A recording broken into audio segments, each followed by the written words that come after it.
Borina un commento anche sui temi trattati, poi Crea Villanova.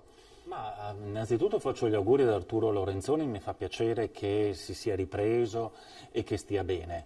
Va detta una cosa, sappiamo perfettamente che noi del 5 Stelle abbiamo il nostro candidato che è Enrico Capelletti, non abbiamo voluto un'alleanza con il centro-sinistra, un centro-sinistra che sostiene Arturo Lorenzoni e che il PD, ricordiamolo, non è mai entrato nella competizione elettorale perché non ha mai proposto un suo candidato.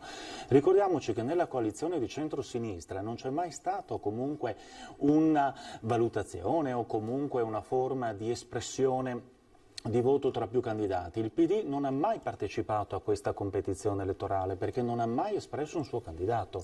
A me dispiace dirlo questo, Arturo Lorenzoni lo conosco perché è vice sindaco a Padova, non c'è ombra di dubbio. Noi abbiamo fatto le nostre scelte, ci siamo defilati da una possibile unione per determinate ragioni, perché secondo noi il PD in questi anni di opposizione in regione non ha rappresentato una alternativa, ma è stato funzionale a quello che è stato il governo Zaiano. 2, 3, 4 esempi.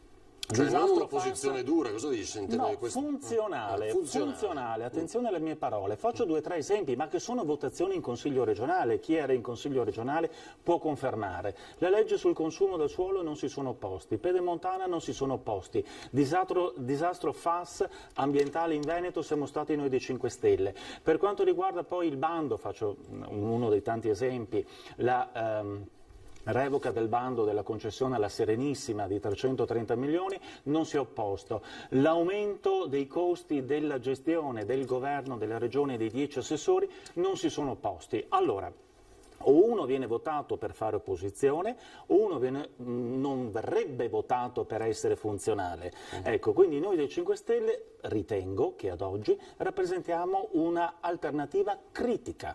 Mi auguro anche propositiva, mi auguro sicuramente costruttiva perché l'obiettivo è che la regione riparta.